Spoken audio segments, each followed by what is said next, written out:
And now you're live.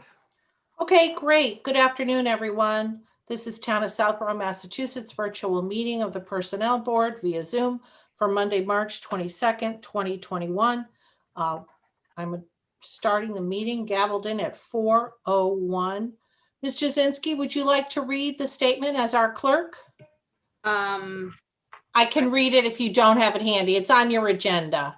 I'll read it. I have it on my agenda, but I have to read it off my phone, so. That's okay. I can read it.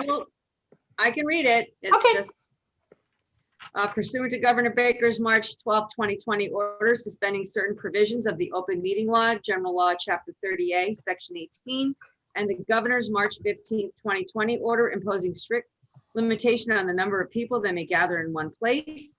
This meeting of the Southborough Personnel Board will be conducted via remote participation to the greatest extent possible.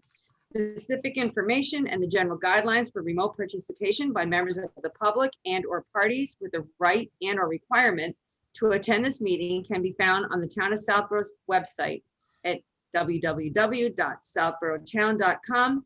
For this meeting, members of the public who wish to watch or participate in the meeting may do so in the following manner: by finding the meeting at www.southboroughtown.com/remote meetings. No in-person attendance of members of the public will be permitted, but every effort will be made to ensure that the public can adequately access the proceedings in real time via technological means. In the event that we are unable to do so, despite best efforts, we will post on Southborough's website an audio or video recording, transcript, or other comprehensive record of proceedings as soon as possible after the meeting. Thank you, Ms. Jasinski. Much appreciated. And as we always do, we note that this meeting is being recorded. All votes will be by roll call. And I don't know if I've always done this. It's usually in the meetings, but I guess I've been told I'm supposed to announce who is present. So for the board, Betsy Rosenblum, Chair, Dorian Jasinski, Clerk, Barry Rubenstein, and Dave Nixon. Mr. Dietz is not available today. So thanks. With that, we will go to number 2 on our agenda, administrative business. You have in your packet at pages 1 through 6, meeting minutes for our last meeting of March 10th, 2021. I note that these minutes were distributed to the board in advance of the meeting. Thus, reading of the minutes is waived.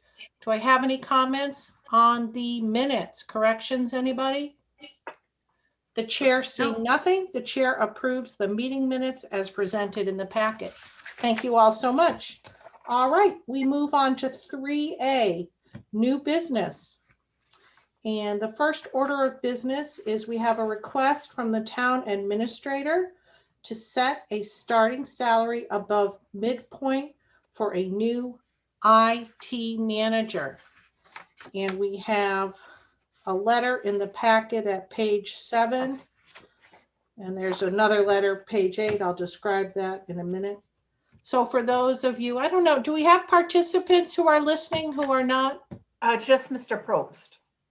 Oh, good afternoon, Mr. Probst. Welcome. So he probably knows this already, but for anyone who may watch this meeting later on, the recording, Section 9C of the Personnel Bylaw allows this board to set a starting salary above the minimum. And that's why we are here today. So just a couple of threshold matters before we get to this. There's a hiring letter, as I said, in the packet. And I believe the hiring letter, Ms. Hale, that you wanted to go with is the one at page 7, correct? Yes. Okay. The hiring letter, the alternative at page 8, I just put that in the packet for informational purposes. Just a little background. You may recall that we requested Ms. Hale share a copy of her hiring letter template with us. That was back in November. I think it was November 18th. She shared it. The board gave some comments on that, and there was a revised letter in your packet for December. And that's the document at page 8. So when this matter came up and Ms. Hale and Mr. Purple submitted a hiring letter for this particular position, I noted it was a little bit different in some of the particulars than the one we had previously reviewed.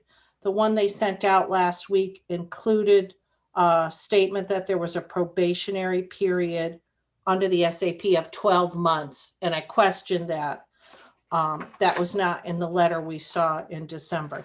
So that's been revised, and Ms. Hale has put in a 6-month probationary period, and that was not in the letter we saw in December. So I invited her to explain to us, and for your benefit, the letter that's at page 7, the one they wish to use, how that came to be, the chosen form, and to make sure that we're all on the same page about the hiring letter. So Vanessa, I'll turn it over to you. Sure. Yeah, that was just an error in the probationary period, which, should be 12 months. The other edit we made was we did put in a clause about the probationary period, which was not, we wanted to just point out, in our hiring letter that this is the probationary period, just so an applicant, when they're signing the offer letter, knew what that was. It is referred to, of course, in the SAP, in the bylaw. We don't call anything out specifically in the bylaw, but we did want to just reference the probationary period. Okay, are there any questions from board members? Thank you, Vanessa, for that explanation. And I just have a question. I have no problem. Obviously, you're referencing a term that's in the SAP. And if you and Mr. Purple, who do the hiring, most of the hiring, feel it's important to put that in, I personally have no objection. I would just ask on behalf of the board that if the letter you've given us for the IT manager, which is again, number 7 in the packet, that if you vary the terms again, just let us know. If you decide in your wisdom and experience that you want to change the letter again, if you could bring it to our attention. Of course. All right. Yeah. The whole point of the board seeing the hiring letters ahead of time is to make sure that we're in agreement that they represent the SAP, since we're responsible for the SAP. So thanks for the letter. Thanks for the change. Thanks for the explanation. And I open it up to the board. Anybody have any comments on the letter itself? Okay, everybody's good. Yeah, actually, I had a question. Sure, Dave. Yeah, and where it states in there that you'll be eligible for a salary adjustment as of July 1st each fiscal year, were there any representations made relative to this year? No, because this person would not be eligible for anything until the beginning of the next fiscal year. Okay, that's the only question I had. Thank you. Thank you for the question, Mr. Nixon. Now I'm confused because when I spoke to Ms. Hale, that line, you will be eligible as of July 1st, was something we gave attention to back in December because we have synchronized the review dates to July. It was my understanding that this candidate would be eligible for a raise on July 1st. And that was something Ms. Hale had said was her interpretation. Let's assume for the sake of argument, this person is going to be appointed in March or early April if it goes through. Would they not be entitled to They would, but not until the first day of the next fiscal year, which would be July 1st. Yeah, so I'm confused. I understood Mr. Nixon to be asking, did you make any representations about a raise effective July 1st, 2021? And you said no, but when you talked to me, I think you... I thought, Dave, with Mr. Between difference between fiscal or calendar year. No, I'm just in the letter. It specifically says adjustment as of July 1 each fiscal year. And so my question was, were there any representations made to the applicant as to what would be involved in that, or any promises made? So promises, no. We did discuss with the candidate that the personnel board has conversations, every year during the budget discussions, and that the the percentage that an SAP employee may be eligible for after their performance review, does vary from year to year, but no promises or anything other than that discussion of how the process works. Thank you, Mr. Nixon. Thank you, Ms. Hale. So I think there is a remaining question. Nothing was said verbally, so we're relying on nothing was said verbally about a raise. No promises Correct. made about a raise. Got it.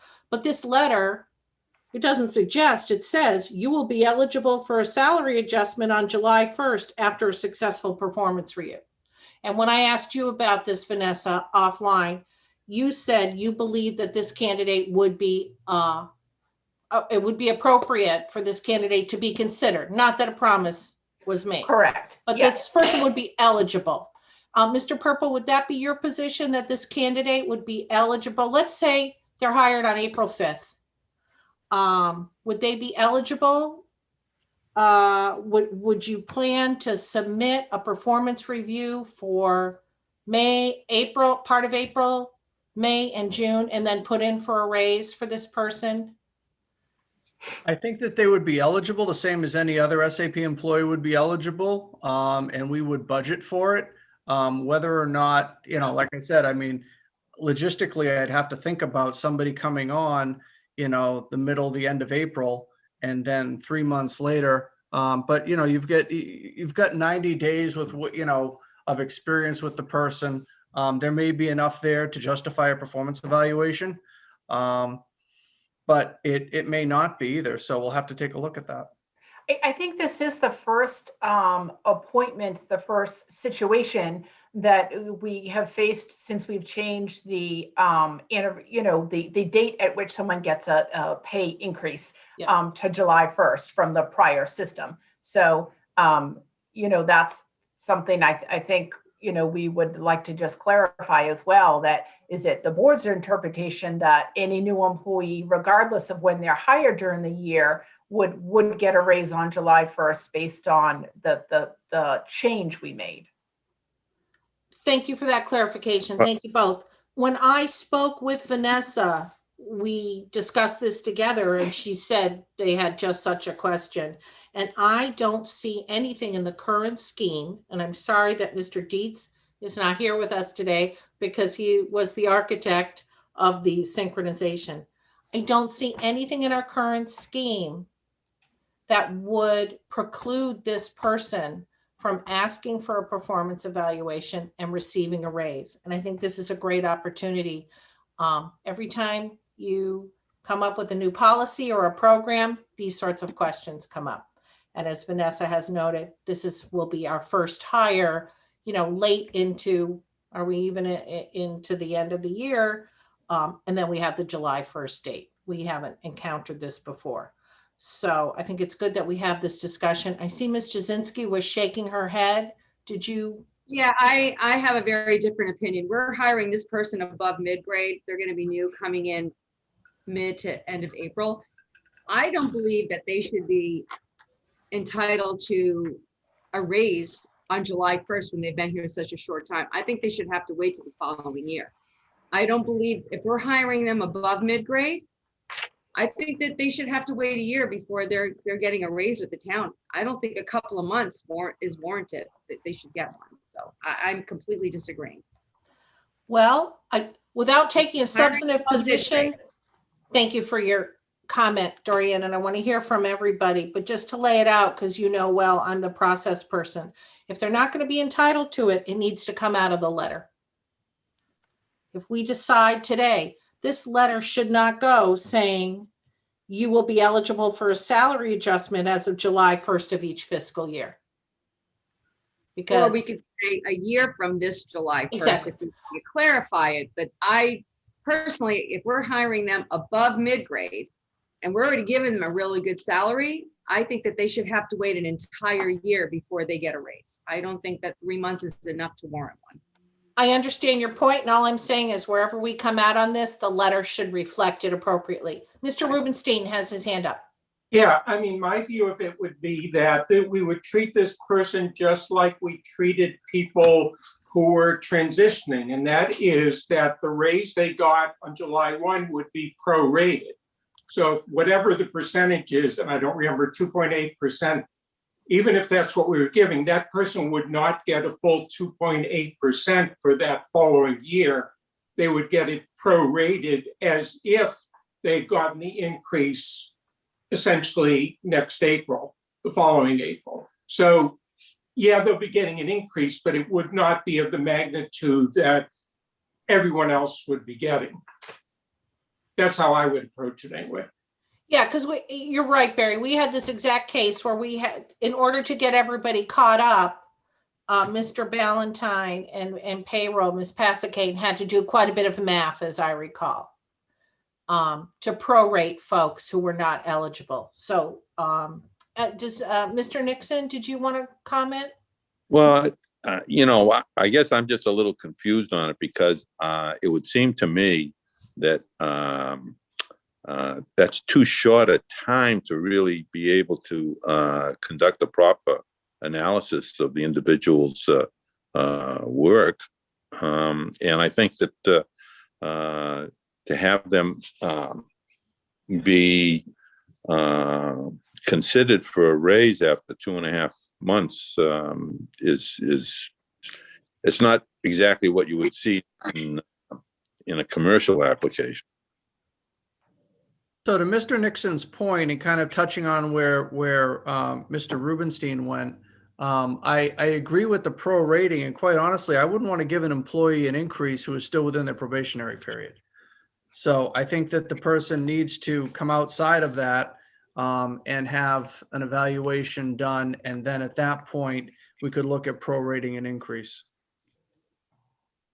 So what you're saying is this person would be eligible for a performance review and a raise July 1, 2022, and it might involve some prorating for the period from April to June, because they won't come out of their probationary period until next April. Correct. So we would give them a review in July 20. We would give them a review at the end of next year, and then we could make an adjustment and perhaps and give them something for that extra April to June. Is that what you're saying? Correct. Okay.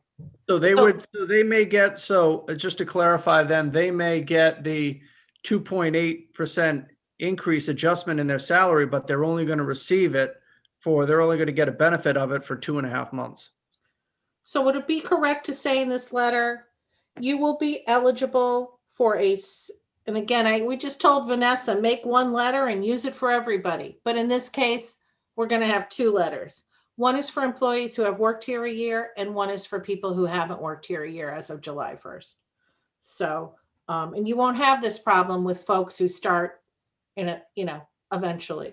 But would everyone be happy if the letter just said, your pay rate has been set at X based on the approval of the personnel board at their X meeting, period. You will be eligible for a salary adjustment upon a successful performance review as of July 1, 2022.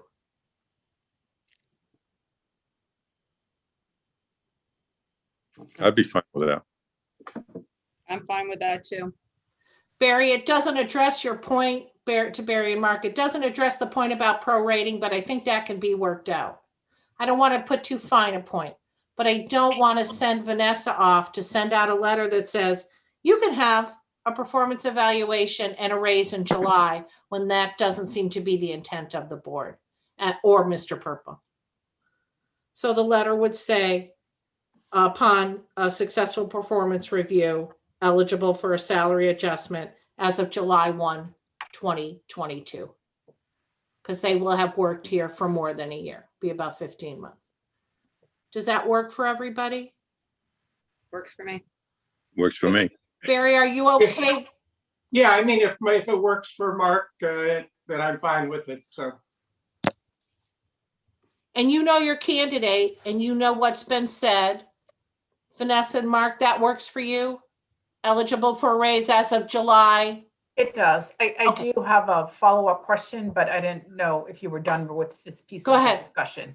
So I just want to clarify just for future recruitments, because we have now one going on, in the town clerk's office. It is, what is the board's guidance or feedback on, how long would someone need to be here before they would be eligible that following July 1st? Is it 6 months? Is it less or more than that? I know this person would not be here very long before we got to July 1st. So just for my own edification, I'm wondering what the board feels about other situations, how long someone needs to be here. Well, I'll answer that. For looking at the SAP, we had a lengthy discussion with Special Town Labor Council, and we eliminated the probationary pay raise at 6 months. Right? Yes. We said hire people at what they're worth, pay, or as Jay famously says, pay them what they're worth. And then I would think the guidance, if the board agrees with me, is you will be eligible for a pay raise after 1 year of employment with the town on July 1st. Okay. One full year. This is a consequence of going to a synchronization that obviously we didn't all think through. So, but I think 1 year. Okay. Thank Now, you. if you were to hire somebody, say you hired somebody 9 months in, we're having this conversation because the person's going to be hired at the end of the year. Say they were very close to the, beginning of the year, you hired someone September 1st or something like that, then they're not going to be eligible to the following July. They're going to be here 10 months and then a year. So this may require greater minds than mine to sort out. Yeah, I guess I would be inclined to, if they've completed 6 months, and I understand your point about clearly we separated the salary increase from the end of the probationary period, so it's not an automatic time when you would look at that. But to me, if someone's completed 6 months of employment, you have enough information to make an assessment to make an evaluation of that person. And when the next July 1 comes up, I would think that that person should be entitled to a raise. Again, I would do it prorated, so they're not sort of jumping ahead of people. But I just think you could have someone in a position where they're here 22, 23 months without a salary increase. And I think that's not an attractive position for someone coming in. If you have to tell them, look, you're going to have to wait almost 2 years to get any kind of increase. Yeah, I agree with Barry. I do. I think Barry's got it. So 6 months is the dividing line. Yes, I would Yeah, I think. think it's reasonable. So is that January 1st? It would be. Okay. Yeah. So hired after January 1st, you're on the long end. But again, we're not foreclosing that there could be prorating. I'd like to have that conversation with Brian and perhaps with Jay. Definitely if the person has been here for 6 months.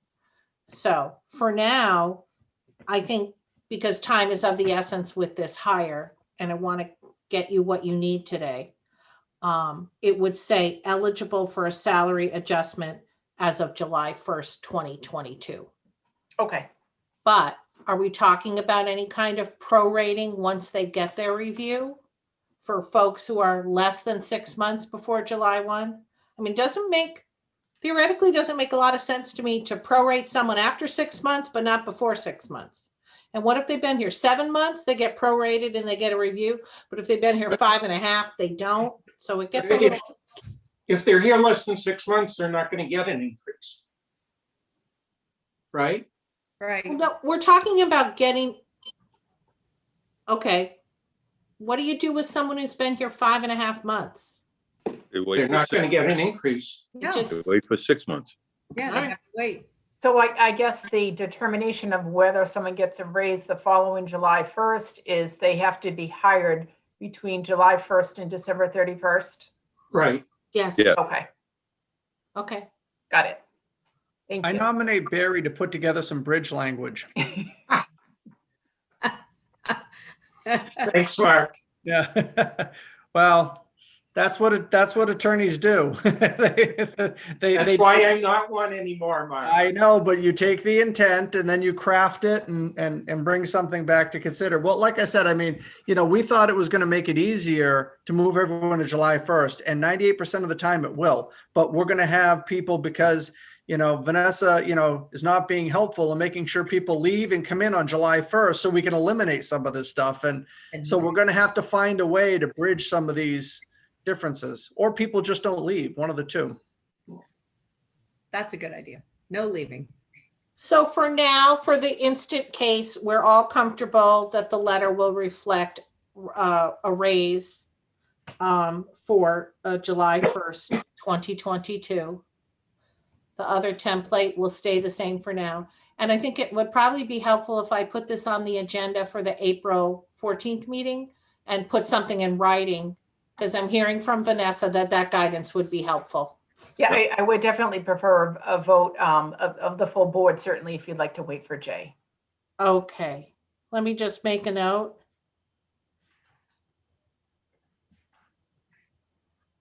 All right.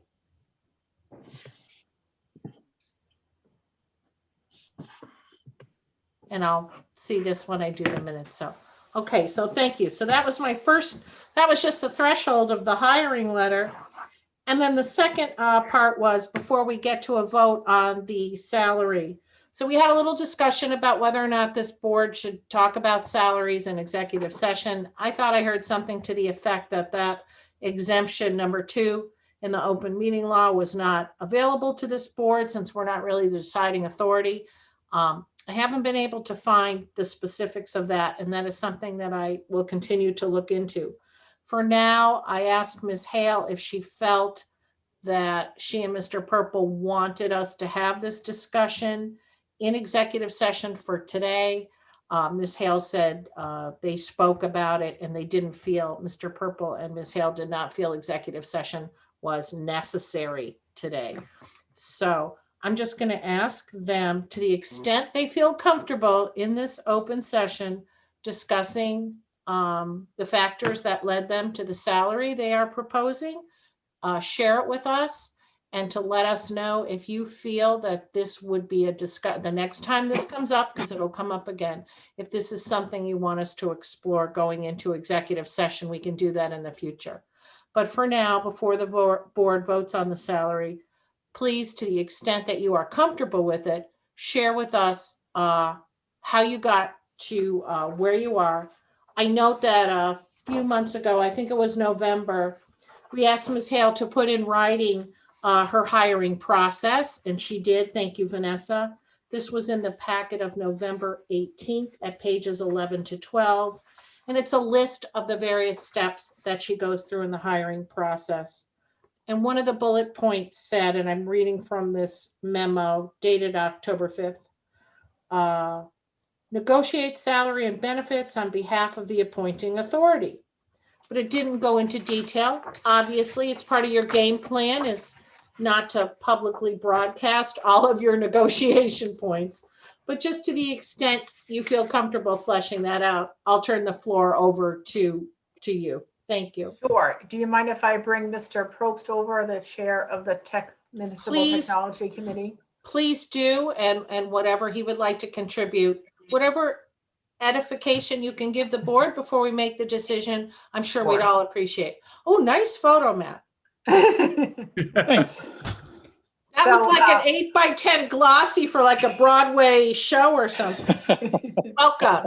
Welcome. Is this your first personnel board meeting? Welcome. I think so, yeah. Thank you. Okay, great. So, Nice to have you. Matt Probst is the chair of the Municipal Technology Committee and served on our interview panel along with myself and Fire Chief Steve Achilles. That was the beginning of the process. We went through all the first round interviews after screening candidates. And then the second part of the process was an on-site interview with Mr. Purple and Mr. Ballantyne, as well as a Zoom interview, actually, with Tom LaFlamme, who was very kind to give us some of his time in his new position and meet with our candidate and talk to him about the position, as well as, equipment, software, sort of a tour, a digital tour of his office. So based on the candidate's skill set and, extensive experience and knowledge and skill and ability of everything that would be called upon him in this position if he were appointed by the board tomorrow night, that is why we were asking for the salary of $101,000.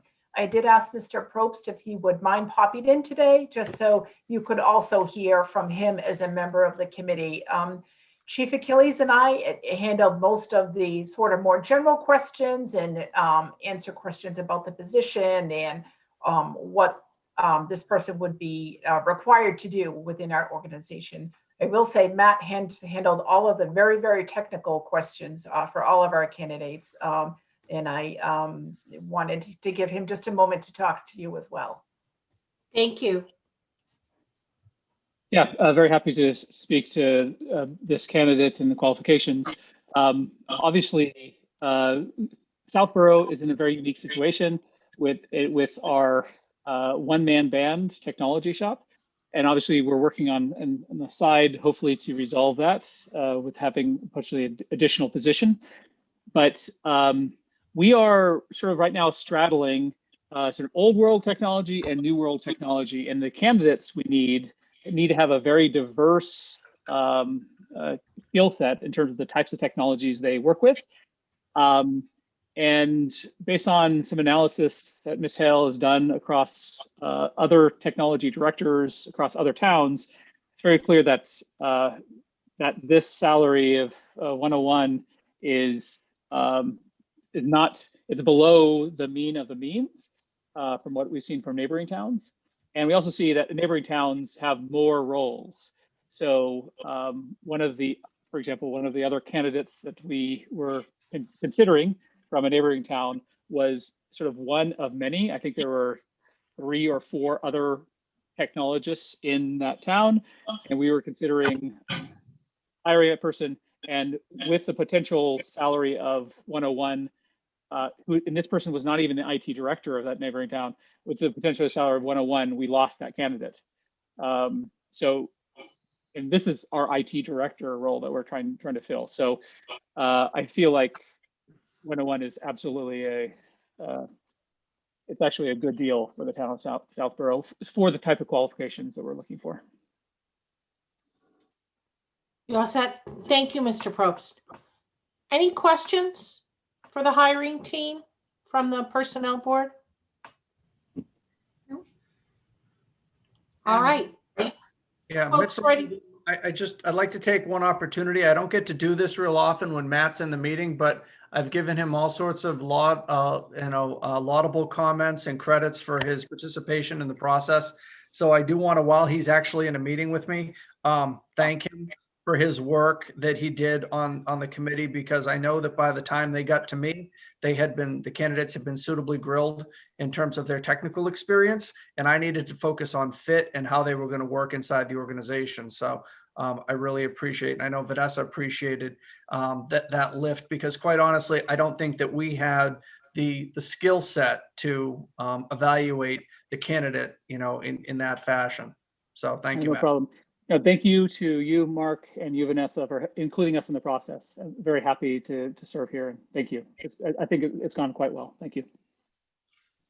Thank you, Mr. Purple. And thank you, Mr. Probst. I happened to see the Municipal Technology Committee presentation about a month ago. I think it was at Advisory Committee. It was very impressive, and I'm just happy that you're on watch for us, because I didn't understand half of what you said, but I know it was all very necessary. So thank you very much for all the time you and your committee give to bringing us into the modern era. So I appreciate it. And one other thing I will say that to Matt, I will say that the candidate is watching your meetings. So he watched the last MTC meeting. So he is bringing himself through technology up to speed on what the plan is for him day one. So awesome. That's great. Good characteristics in the candidate. That's awesome.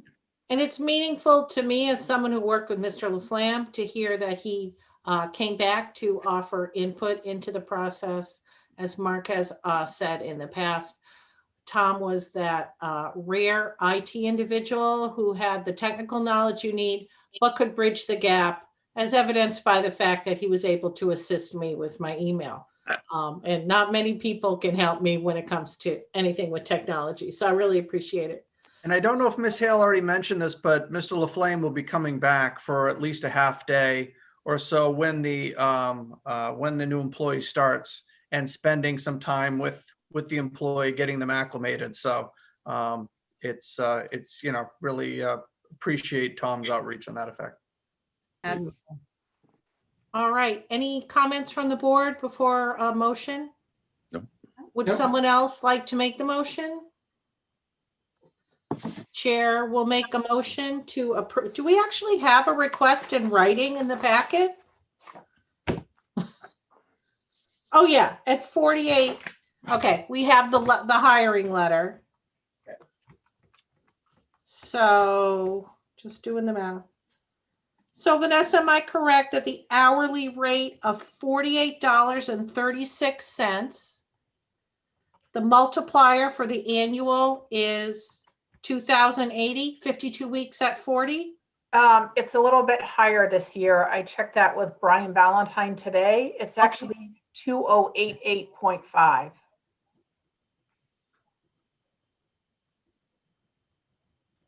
Just due to the calendar days of the Yes. year? Yep. Okay.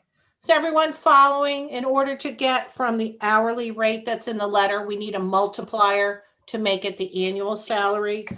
I've used the benchmark of 2,080, a 40-hour week, 52 weeks, but I'm now informed that this year's multiplier is 2,088.5. So if we multiply 48.36 times 2,088.5, we get 100,999.86. Okay. There being no more discussion, the chair makes a motion that we approve the request from the town administrator's office to set a starting salary for the new IT manager at Schedule A, grade 8 at $101,000 annually, $48.36 per hour. Do I have a second? Second. All in favor? This will be by roll call. Ms. Jazinski, Aye. Mr. Rubenstein, Yes. Mr. Nixon, Yes. and the chair votes in the affirmative. It is 4-1. Thank you all. All right.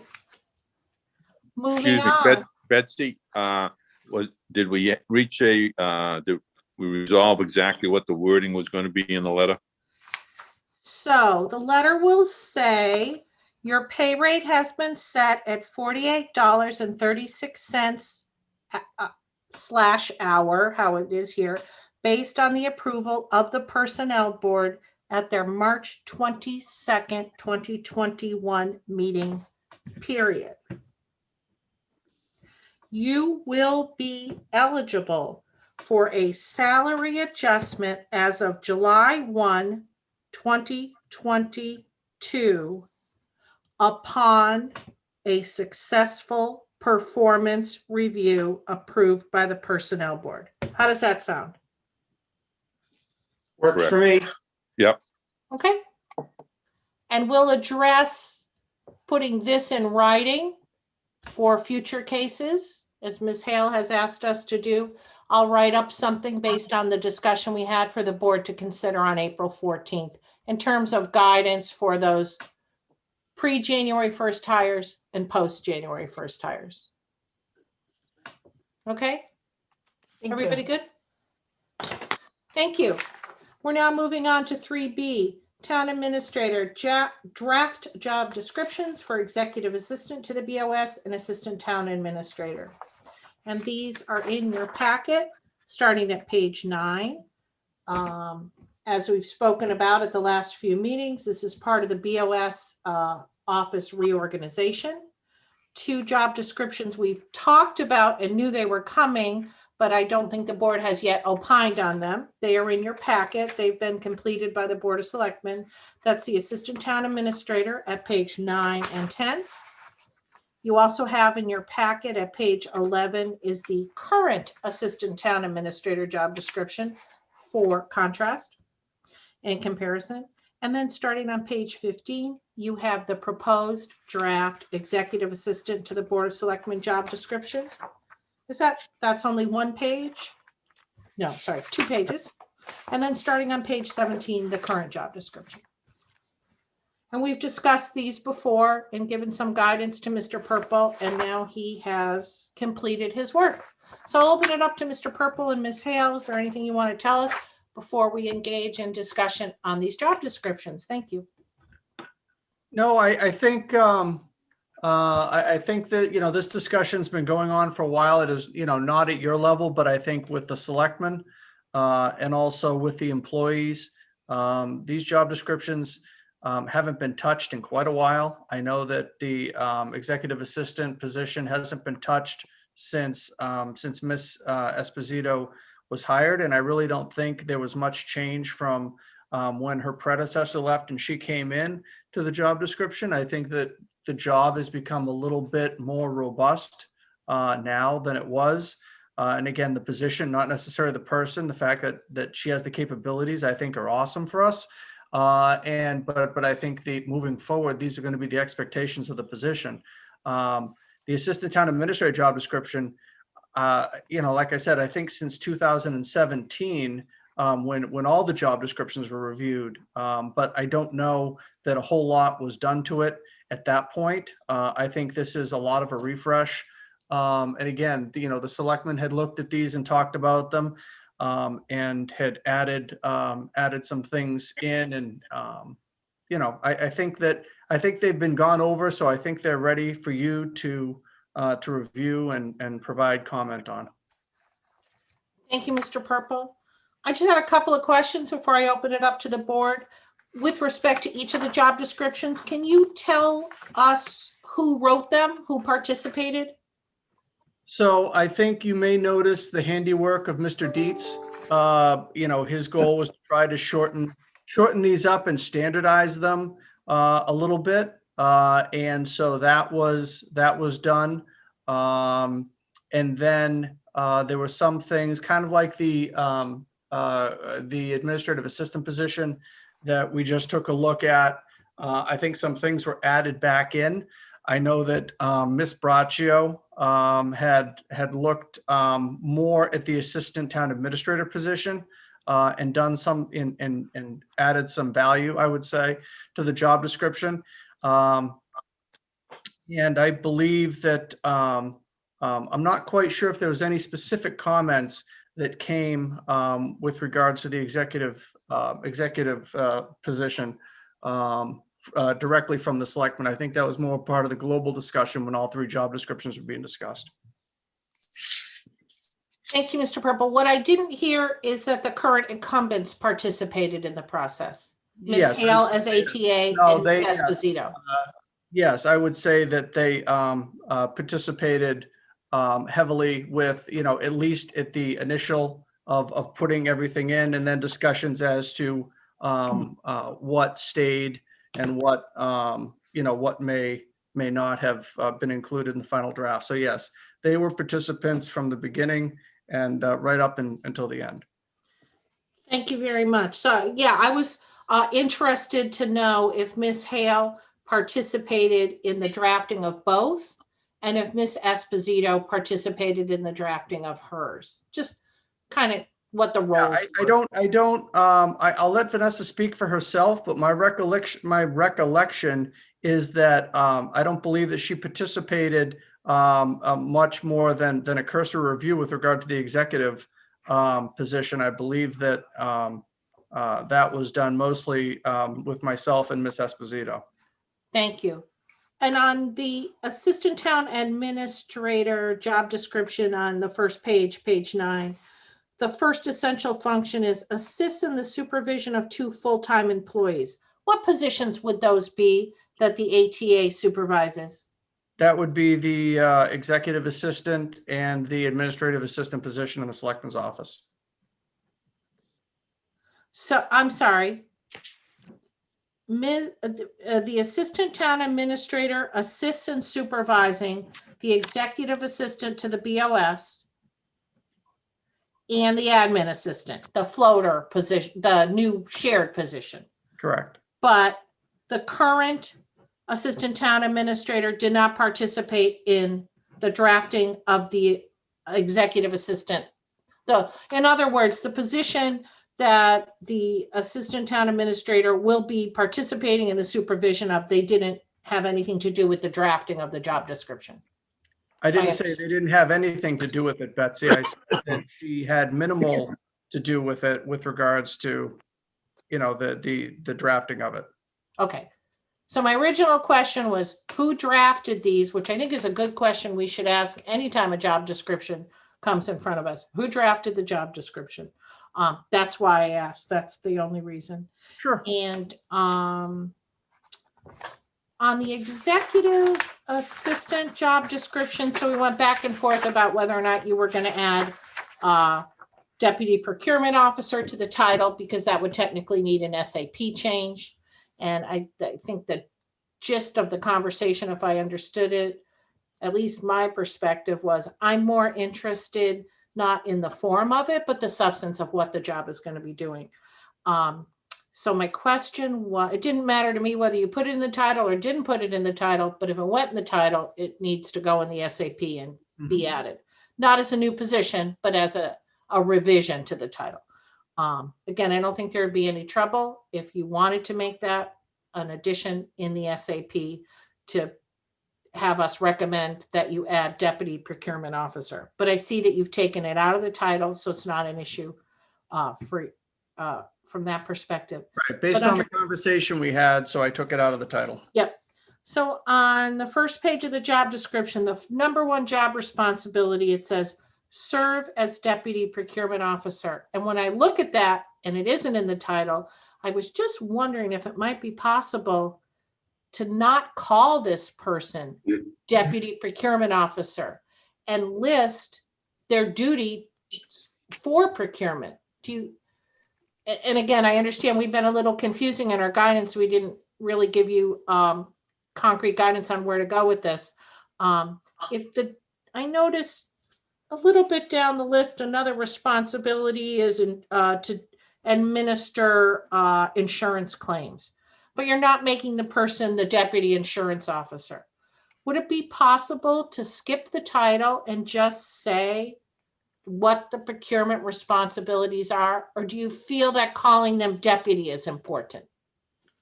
I feel that this is the person under me as the chief procurement officer for the town that is handling the responsibilities and the day-to-day responsibilities for the procurement. I'm responsible for everything in that, but Ms. Esposito is the one who is doing all of the work and setting everything up and answering the questions and make sure everything is correct, by law. So I don't feel that the title of deputy is unwarranted. I think it's actually, it helps to enhance the responsibilities that she's doing. So you feel that it's necessary to say deputy procurement officer rather than just describe that job function? I think it's cleaner. Okay. All right. And my last question is, have you started the regrading process by filling out a JAQ to see where this would leave the executive assistant? So I would, I don't want to undertake that if this board doesn't feel, I think it's up to this board to determine that you'd like to see that happen before I simply went down that road on my own. Okay, I had this discussion with Vanessa and I had it with you, at least offline, if not on the record, that where we're adding procurement and that's significant, we owe it to Miss, I think I said at the last meeting, and I know I said it in private offline conversation, we owe it to Miss Esposito to do a regrading. And that starts with a job description and a JAQ. So you have your job description that you're happy with. And I believe Vanessa said they would start the JAQ. So I was just wondering, how far down the line you got with that. Yeah, no, and I apologize if there was a miscommunication, but, and I know that we have conversations offline, but I want to make sure that to the extent the board agrees with the direction that we're going in, as long as everybody shakes their head and said, yeah, no, that's fine, then, then that's something that we will pursue forthwith. I just, want to make sure we're all on the same page.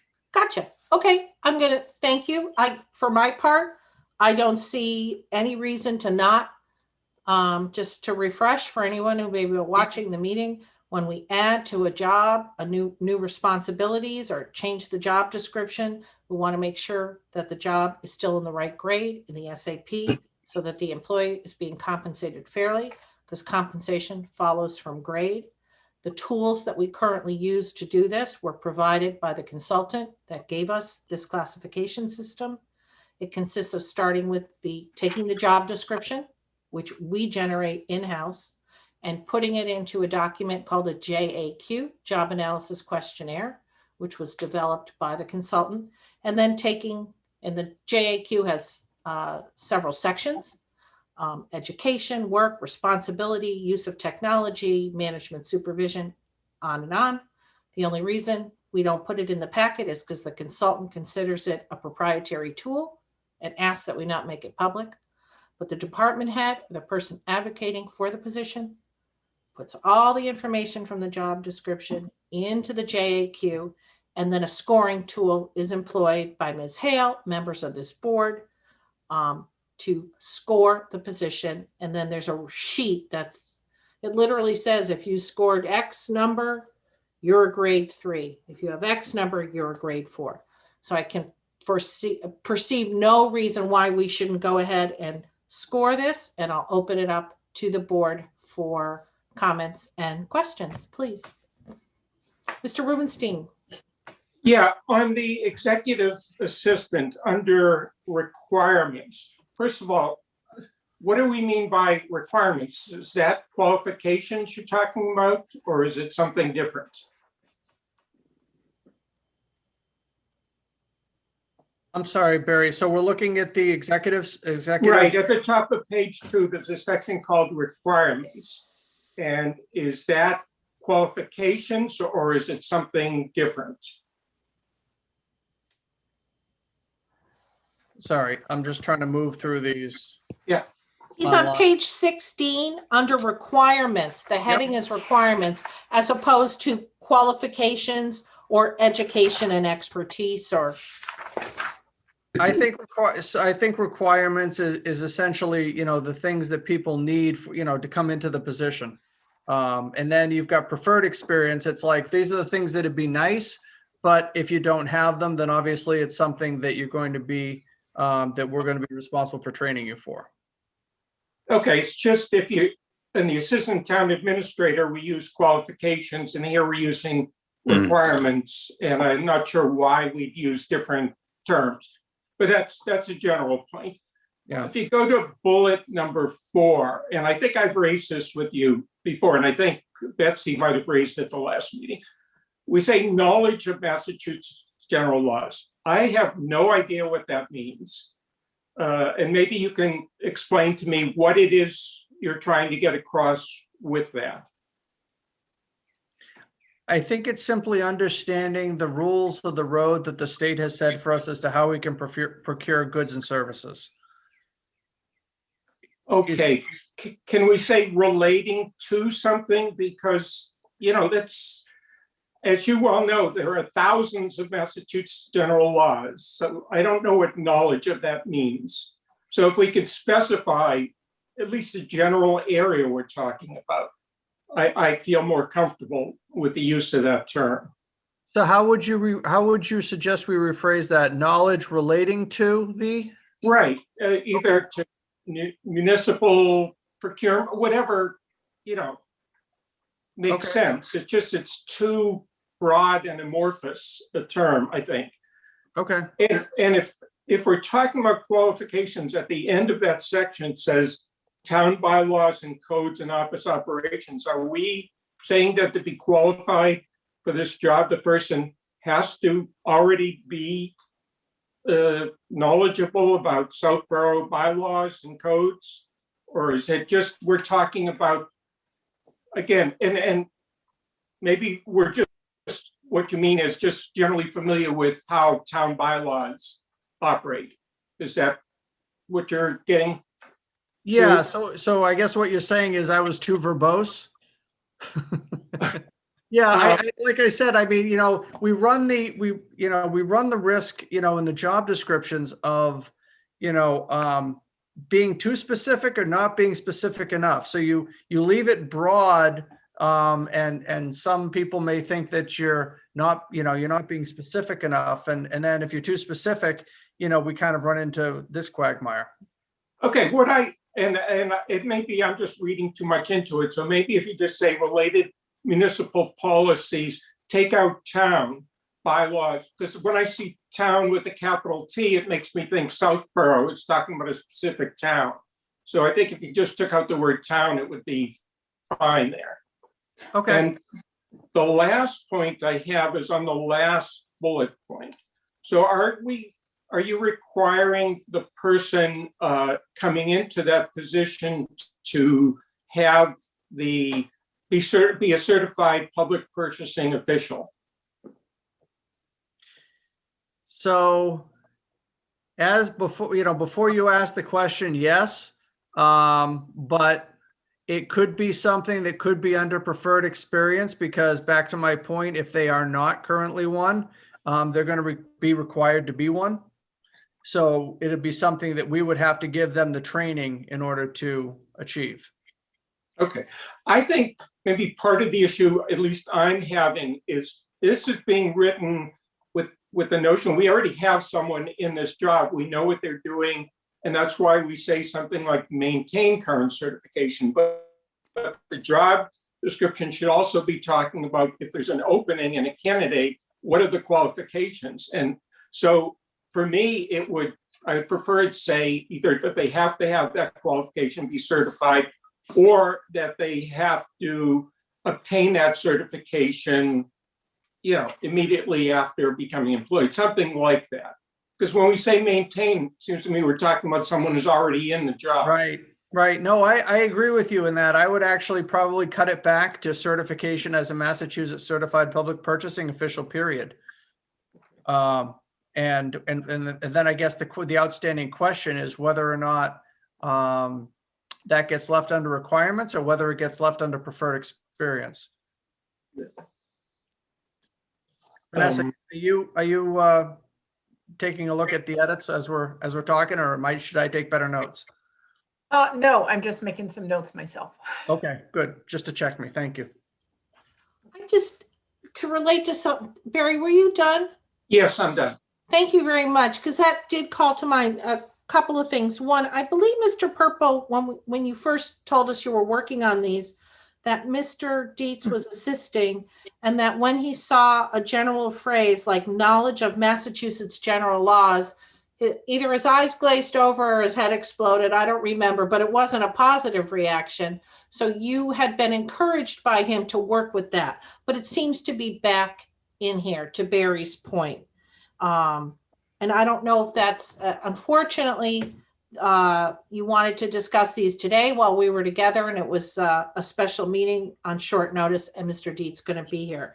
But I'm just wondering who put in the knowledge of Mass general laws, and would that person be comfortable qualifying it as Mr. Rubenstein has suggested? So one of the things that Mr. Dietz did was he helped to make the job descriptions a little more bare bones. And then Mr. Dietz's parting words were, okay, now you can go back, and if you feel you need to add something in, you can. But I think we've tried to strip out, a lot of the things that either were redundant or, seemed, as I said before, a little too verbose. So in going over this again with the incumbent, with Ms. Esposito, a lot of these, not a lot, but some of these things came back in more specificity. But I don't think that she would have an issue making the changes that Mr. Rubenstein is suggesting. Great. The other thing I would just recommend, I used to do some QC back in the day, And when you have dealing with manuals full of processes and whatever, just from a bird's eye view, it would seem to me easier and maybe a good practice while you're reorganizing your entire office to look at the 3 job descriptions, the 2 that are in the packet and the one that we discussed before, and put them in the same format. And Barry touched on this. Educational requirements, work requirements, and preferred experience. There's different terminology just as between the 2 that are in the packet. I find that confusing. And I think you have, like you said, this is your opportunity to get the selectman's office where you want it to be, to update job descriptions that have needed attention for some time. So maybe just make your section headings match. Mhm. And my last comment on page 16, which is the executive assistant, my last comment for now. You have requirements and preferred experience. So requirements sounds to me like we're not going to hire you unless you have this. And preferred experience overlap. For example, knowledge of Massachusetts general laws is a requirement of the job, but it's also a preferred experience, knowledge of. That doesn't work in my mind, how I think logically. Preferred experience would be experience working with a particular area, not knowledge of. So I just think if someone, I don't know if one person could go back on behalf of all of you and just tighten these up and conform them, I guess. They would be easier for me to understand.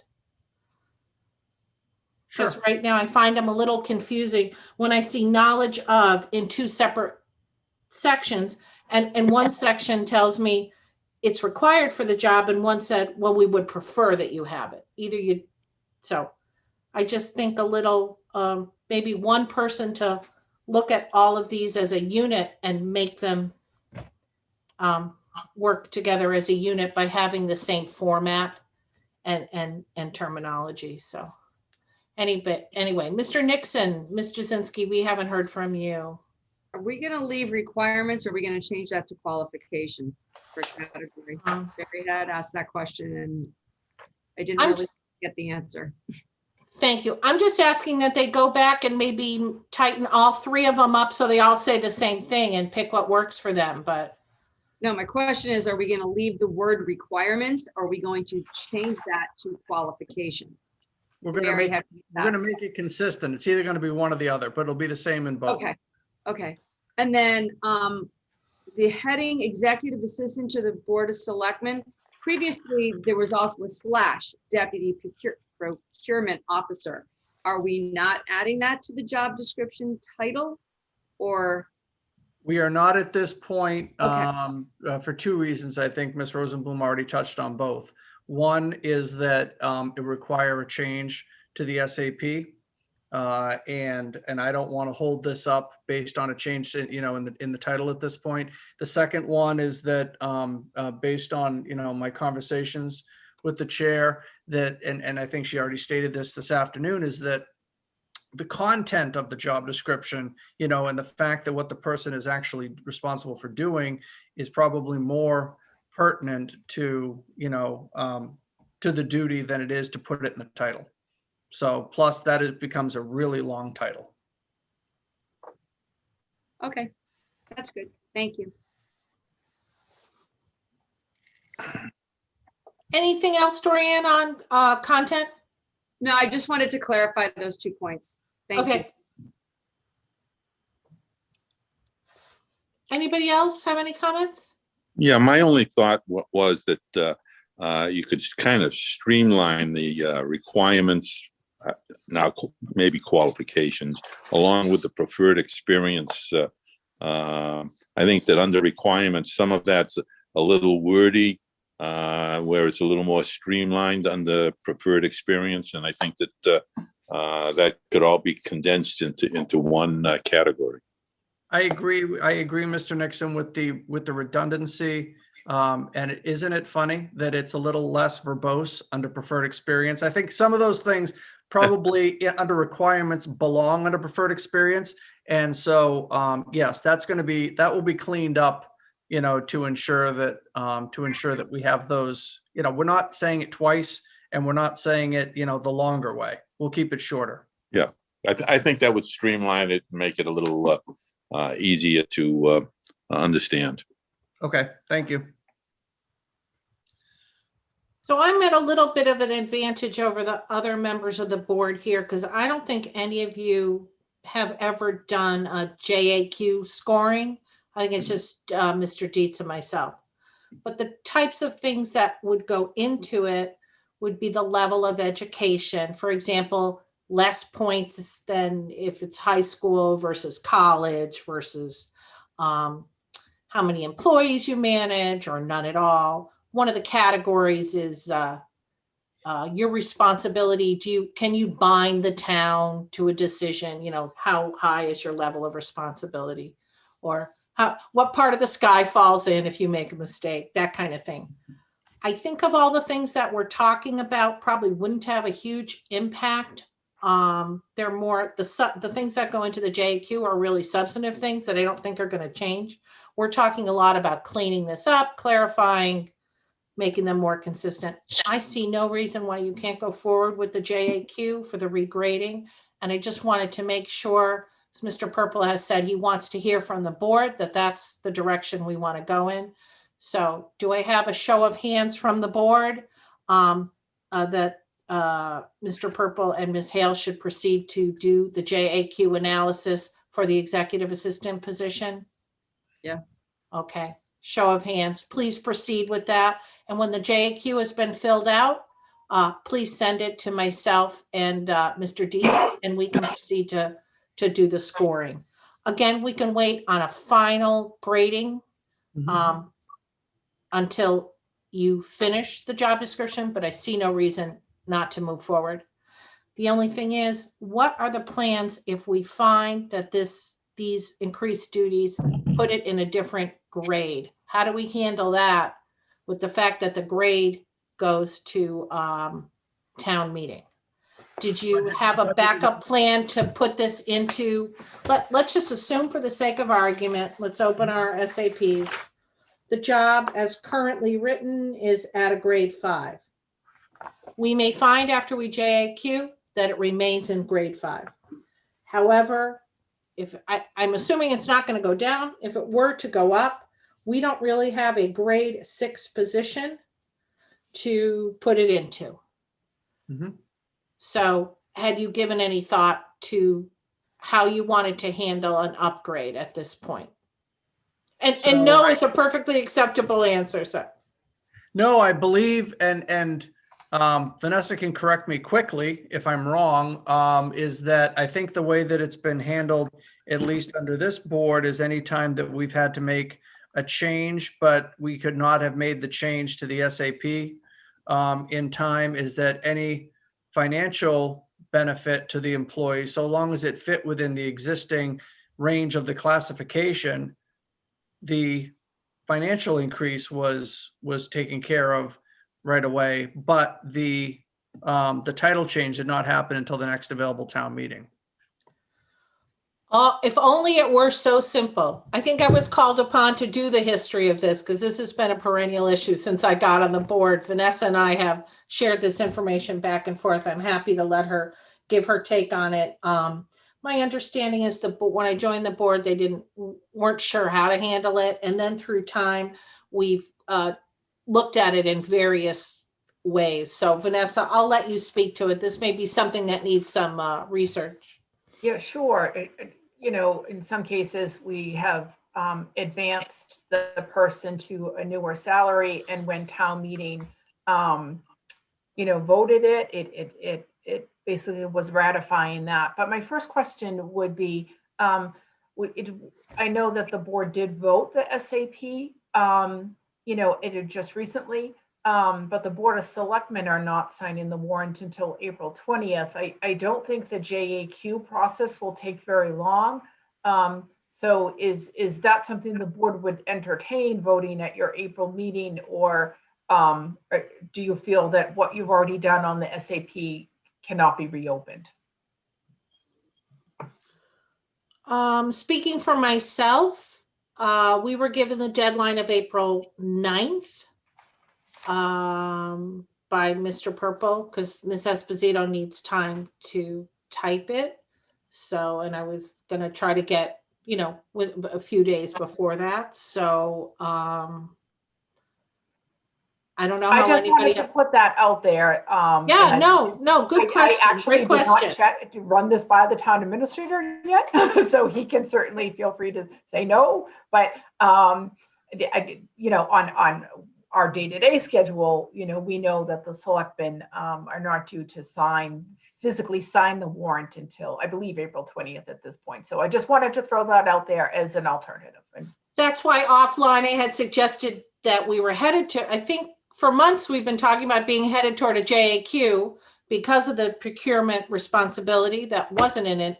So I'm not sure, mixed signals, as Mr. Purple said, JAQ hasn't been done. But no, I would urge you to do that this afternoon. Yep. I understand that there was an entire process by which various authors participated in the drafting of the job description. It then went to the Board of Selectmen, and at any time it could have been materially changed so that you didn't want to spend a whole lot of time on a JAQ between now and then. And now you have something, and we haven't approved it in final. So I guess it's up to you. If you want to try to move quickly, I guess you'd be looking for a special meeting next week to approve. Right? I've got to get like I the, said, I don't think, to Miss Hale's point, I don't think it's going to take very long to do the JAQ. So. well, the deadline I've been given for the SAP is April 9th. So what are you proposing? Do you wish to propose something? When is your scheduled meeting for April? April 14th. We had discussed going the week before, but someone was not available.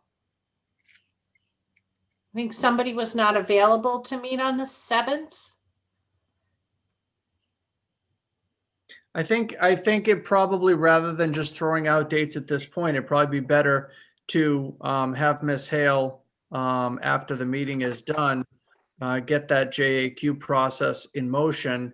And then once that information comes to you, however quickly it can be put through the process, and then, can determine a meeting date from there. It does take a little lead time to get a meeting set up and an agenda filed. So I might feel better if we put something on the agenda, even if we have to take it off the agenda while I have a majority. It's my time to get everybody, up for a meeting and to do a packet and to do, it's just a little bit, it's not insurmountable by any means, but it's a little bit of lead time to do a Sure. meeting. So I would feel better if you think you want to try to get this in the SAP. And then if the grade is the same, the board hears that, and then we don't have to change the SAP. April 5th? Can't do it.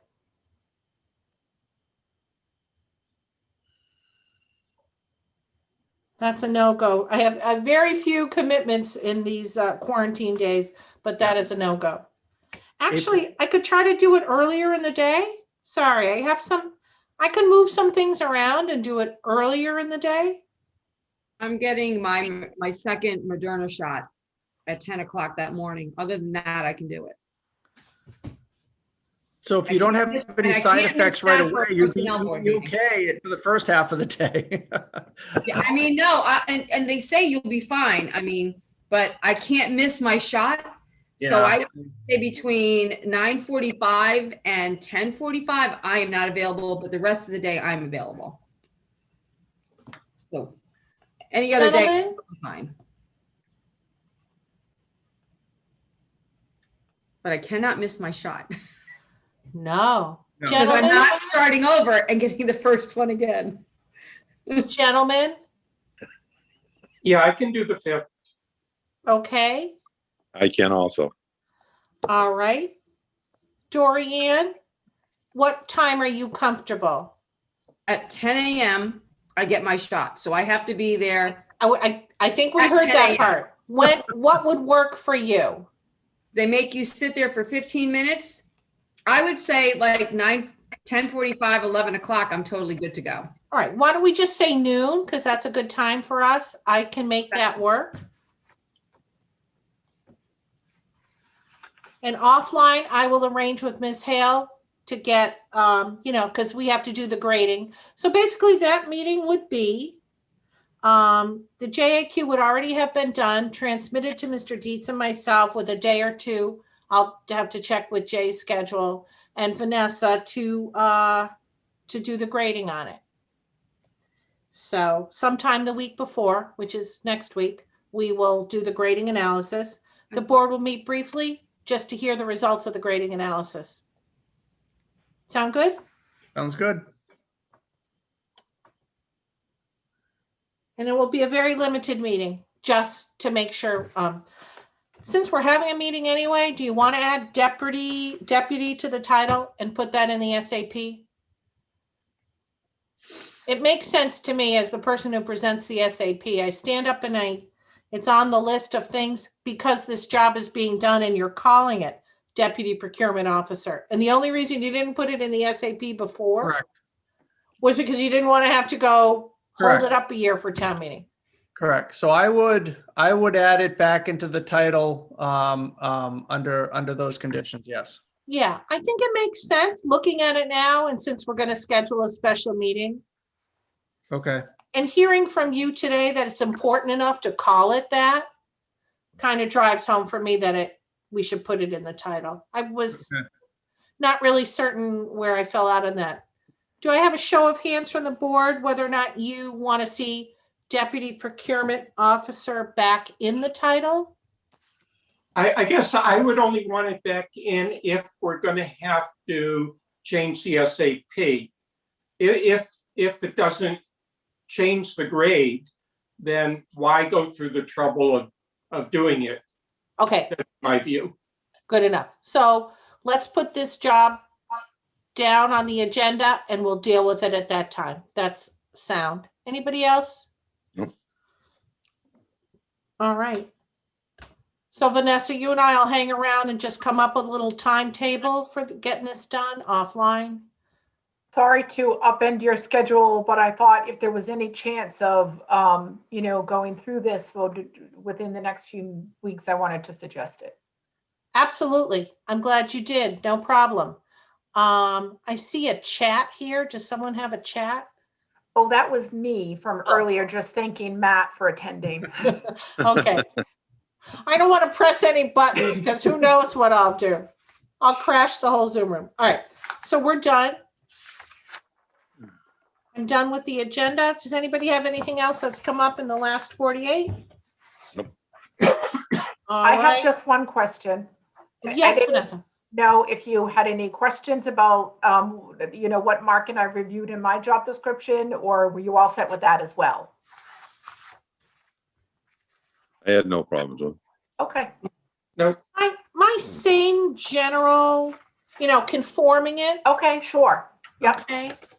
And I don't know how we do it in other job descriptions, but would it be appropriate, again, not my area of expertise, to say who you supervise? Instead, Sure, yeah, because we don't, I think in the old version, it talked about senior techs work off, et cetera. So we could definitely insert the titles of executive assistant to the selectman, whatever that title ends up being finally, as well as administrative assistant. so you raise a good point. I'm not sure I heard you. In the existing job description, does it say that you supervise, that the position you hold supervises? Yes, it does. We Provides are, direct supervision to 2 full-time yeah, we are and- not, oh, sorry. and 2 part-time positions. So now it's 2. Is it customary in your job descriptions, and by extension in HR, which I have no knowledge of, to say the titles of the positions that you supervise? I don't think that is consistent through all of our job descriptions. So we Okay. could certainly start that here, But I do want you to know, I don't think, just off the top of my head, I don't think it's that specific in all of our job descriptions. All right, well, I'll go with what you tell me. Somebody have a hand up? Nope. Mr. Purple, is that something as personnel director that you think is advisable or not advisable? I think it is advisable to try, and again, this is the discussion we get into with Mr. Rubenstein in terms of how specific you want to be or how general. I don't think there's an issue to be specific about the positions that are overseen. Otherwise, I can just, rotate the two people that she supervises and, and go about it that way. But no, I think it'd be good. I think it'd be good to specify that so we can make that change. I'm sorry, I didn't understand the comment about rotating the positions. It was sarcasm. Oh, Sorry. I guess I don't get sarcasm. It's Okay. been a long day. The sarcasm has been in play for me since about 10:30. So It is a long, all right. I appreciate that. Thank you, Mr. I Purple. have capital committee after this, so it could be dicey. I got it. You're on Zoom brain. I understand. If you think it's appropriate to add it, I understand the need to try to make these as brief as possible, but I don't see that as adding to specificity in a lengthy way. It's a clarification. It won't even add a line, but I leave that to you. So, Okay. Anybody else? All right, so we've calendared a special meeting for Monday, April 5th. Thank you, everybody. If nobody has, yes, Ms. Hale. One final question. Certainly. Do you want to vote to approve these, or do you want to see, a clean version come back with the consistent headings and so forth? I personally am not ready to approve because I'd like to see them. Yeah. Okay, I Same agree. I here. think it's a little bit Yeah. more than grammatical and ministerial, Okay, the comments fine. that I've heard. But Yeah, I I'll, agree.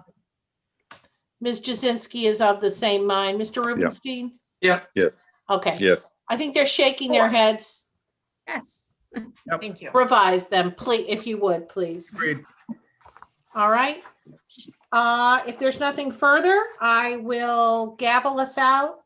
Thank you all for being here. Stay well, and we'll see you back here on April 5th. Thank you. Thank you so Take much. care. We are Bye. gavelled out at 5:23.